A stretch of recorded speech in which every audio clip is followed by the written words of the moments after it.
Pleasure speaking with you as always. It's funny. I was thinking about this the other day. I seem to do, and I think we may have done this one time.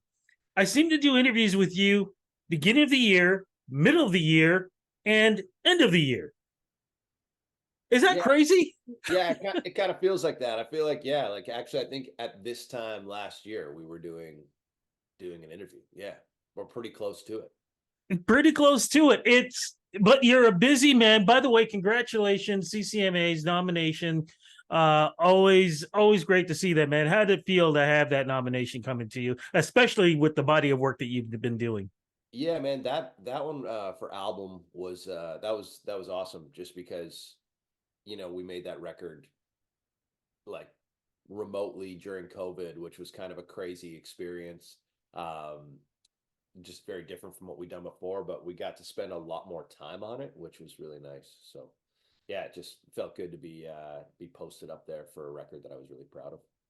When I take that mark as a marker and go back to the first time, I think it was the first time when you and I met, Sirius, and it may have even been before that at the CMAOs. Uh, Possibly, yeah, yeah, it yeah. was around that time, and it was really my first introduction to you. And we're talking now, what is it, 9 8 9 years ago? Yeah, it's been about that. Yeah, we're hitting About that. that. We're almost at that 10-year mark, which I'm hoping is, when they say music is like Nashville's a 10-year town or country music's a 10-year Yeah, town. I'm hoping we're hitting that stride. you're about there. How are you feeling with the growth of your music, your stature in this business? Because now you're becoming the Canadian country music statesman. Whereas before you were the guy, maybe asking questions to this person or that person. Now it's them coming to you asking you questions about the business. Yeah, man. I joke all the time. I feel like an old dog with new tricks is like probably the best way that I can describe it. Everyone's like, oh, like congrats, or just when people just start hearing about you, or they say like, like this song's great. It's like people don't realize how. I mean, everybody says this. They don't realize how many years it takes of grinding it out and how many failures it takes to get one success. Um, you know, it's definitely something that you have to take a second. You have to take pause and look back on, so that you can kind of appreciate where you are. Because I think, as in any profession, um, you're always sort of looking forward, right? You're always like, what's the next thing? What's the next thing? You're looking up at the next mountain and the next mountain and the next mountain. And sometimes you got to take a pause, light a fire, sit for a minute and look back and go, okay, well, I've climbed 10 mountains already. Each year's been a mountain, and I have this, and this to show as successes. Um, but, I think most people who are creative in any realm, they have an insatiable appetite. So as you consume and hit each one of those markers, they don't fulfill you. It's this weird thing. You got to kind of learn to take fulfillment in in what you've created, and sit there and go like, okay, I love this and I'm happy with this, and that is fulfillment enough. Because if it's the markers, if it's the accolades, then you'll never be happy. So that might be something that an old dog says. That's how I know that I've been in this long enough, because I've gone through that cycle and had to think myself through it. So Light of Fire is perfect to go into what we're going to talk about. Let's do it this way, because I always love doing the introduction. What is the name of the new single video, and what is that about? yeah, man, it's called L is Four, and this one's super personal. I wrote this and four other songs, um, basically just because I had to write. I went through a divorce. I was with somebody for like almost 12 years. We were married for 4 months. And then, just kind of out of the blue, she just hit me with like, I don't know, blah, blah, blah. And it just kind of got lit on fire. And it was not done in a very gracious or kind way. The way things happened kind of left me really, really shaken. And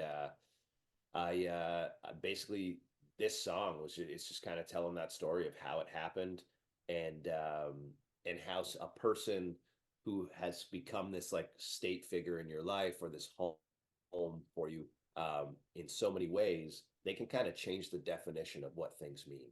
So when we Yeah. went in to write this song, the goal was to be as honest as possible, be transparent, and then also just communicate how I was feeling. So we kind of wrote this as like an adult nursery rhyme a little bit, you know, like L is for the idea of when you're a kid, um, you know, you have this book that you're looking at that, you know, L is for lion and A is for apple and all that. But then as you get older, it's like the definition and what those things represent change. And then, you know, when you believe in love, for instance, um, you know, a person can change how what love is for you or what it means or like what it represents. Like if you would have asked me a year ago what love was, I would have said this person and that, you know, the way I feel about this person. And now love represents a totally different thing for me. Love represents hurt and angst and frustration and like a lack of understanding of what happened. So that's what the song is. You know, I'm so glad you explained it the way you did, because I was actually going to start this interview with you know, talk about this song, because I was going to say, like, what the hell is going on? Yeah, yeah, Because yeah. knowing you and knowing your music, I've never seen you take this approach in a song and in a video. Plus the fact too, even though you are considered in the country genre, this song can cross any genre and any era, because it actually, my first thought was, it's probably because I was just talking to Alan Frew of Glass Tiger a little while ago. It reminds me of an 80s song, because back then there were so many heartbreaking slow jams going on, and this one, it hit me in that form. Ah, amazing. Thanks, man. That's a huge compliment. You know, I obviously I love the ballads of the 80s and I love those songs that were like, you know, you just wear it on your sleeve, right? And I think country has been great to me and I'm thankful to be in it.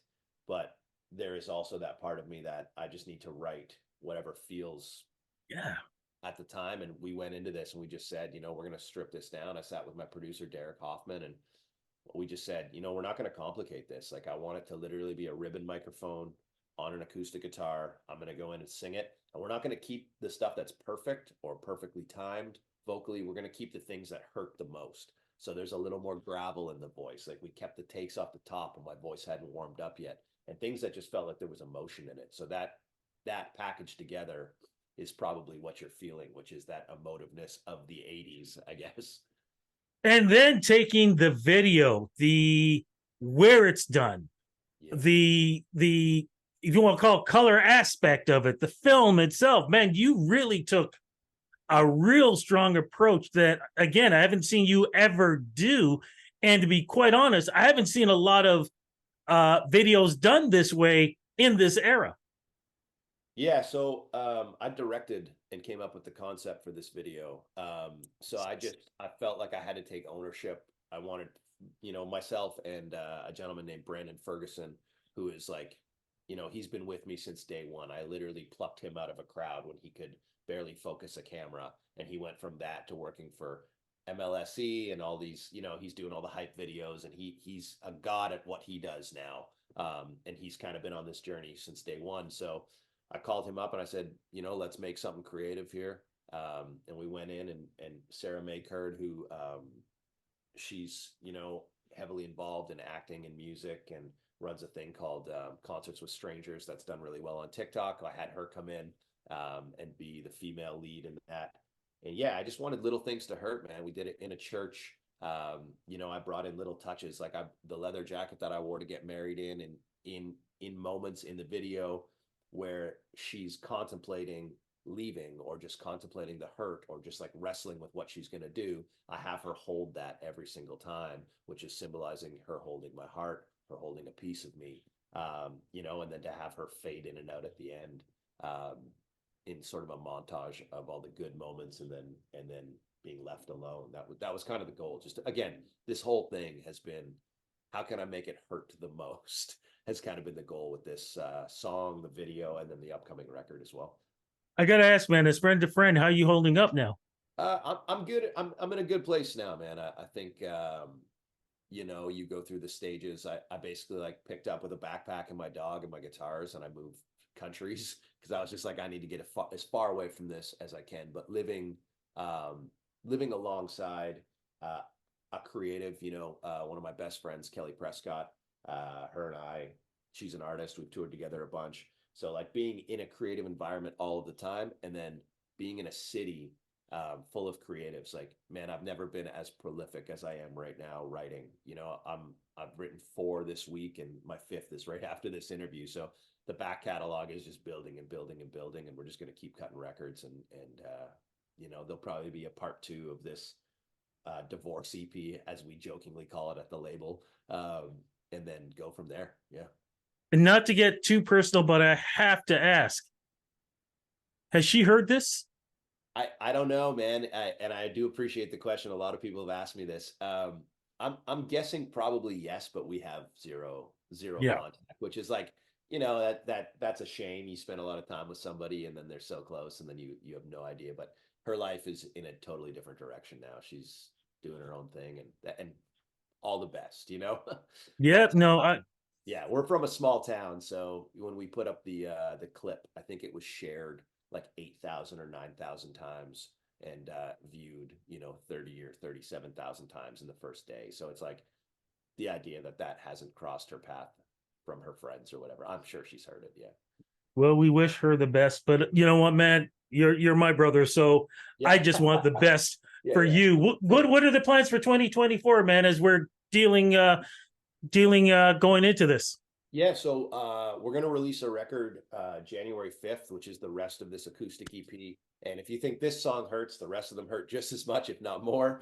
Um, and then we've got a full band record that's done and ready to go as well.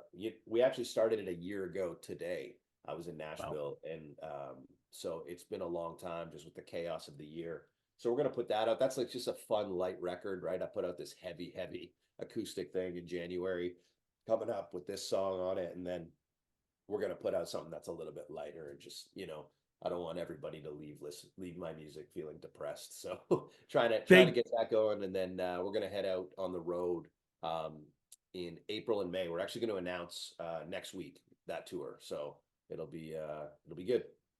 I cannot wait, man. And look, man, your music is always healing. It's never Thank the you. opposite. It is always healing. Brother, I will let you go, but I gotta say, congratulations on the year. Congratulations on the life. Congratulations in giving back the way you always do. And brother, we gotta toast to a drink or something, man. We gotta make that happen. But Absolutely. I always say, man, always got your back in every way, shape, or form if possible. And just to remind folks too, you were my absolute first Zoom interview when I started doing Zooms. So I Yeah, want to remind people about that, man. yeah. Congrats and all the best in 2024. We've been at it a long time, man. We've been at it a long time. So I appreciate you. And when I see you, man, first drink's on me.